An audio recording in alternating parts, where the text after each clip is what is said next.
Gyakorlatilag itt vagyunk a pörgetés. Вот, ну здесь происходит. Любой чай. Вот и здесь мы храним.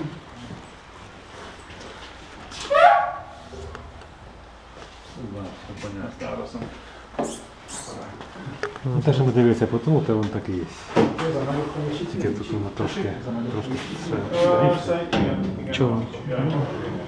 Тебе я тоже пробую. Bár ezt majd a Jacsát kell megkérdezni, de lehet, hogy van még egy nagyobb is, nem tudom.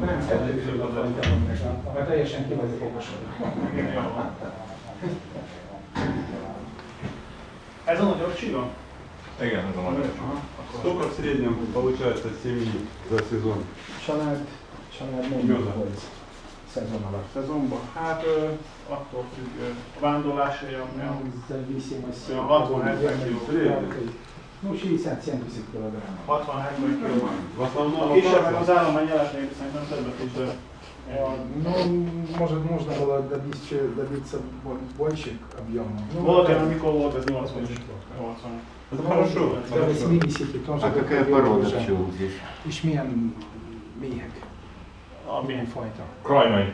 Hát, keveredők szerintem, vannak krajnaiak is, meg vannak. Есть и крайние. Tehát nagy rész oda olasz méhek vannak. В основном итальянские пчелки. Ага, Карпатки нет. Карпатки nincs. Nincs. Нет. А чем Az обрабатывать? erdei, vagy hűvösebb időre gondolom. Я думаю, что это самое из-за климата у нас более ходят эти. А чем с клещом борются, обрабатывают против клеща? Atkal ellen mivel sikerül védekezni? Amit az a füstünk napraforgó után, tehát őszi időben. Обычно после подсолнуха. Hétszer, és utána meg télen oxással, hát a november. Füstölni? Füstölni, Amitrázzal.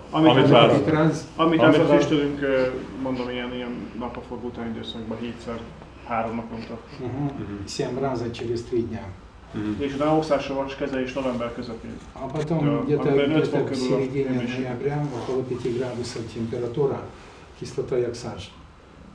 De változó, mert másképp is. No, nekem ez vár be, másoknak más válik be. Другие используют другую технологию. De általában ez általános.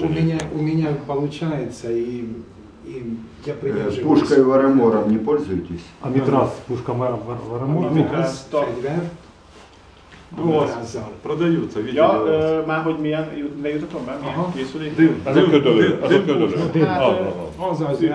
Ködölő. Füst, és füst válik, tehát mi keverjük olajjal ezt. Практически мы смешиваем и маслом. Вот и виде дыма. De sokan azt tartják jónak, hogy nem keverik és csak van ilyen hajszárítós, hogy konkrétan az amitráz megy be 4-5 csepp. Многие придерживаются без перемешивания, и они только амитраз при помощи фена даже. Valakik csak úgy csinálják, hogy papírcsíkra cseppentenek 5 cseppet, és akkor azt égetik el. Vegyék a papírt, és bedobják a kijárón. És azzal védekezik. És valaki csak ebbe védekezik. Зажигают и вход. Основной взяток акация, да? Основной или основной взяток? из акаций. Inkább napraforgó, tehát a több. Szolnok a больше. A több abból van, tehát akác is van, de... És jártok ki, hordod őket? Akáció, igen, itt nincs akáció. Na, да, здесь вблизи нет акации. Akác, repce, vaddohányra szoktuk elmenni, de vaddohány nem ér meg. Дикий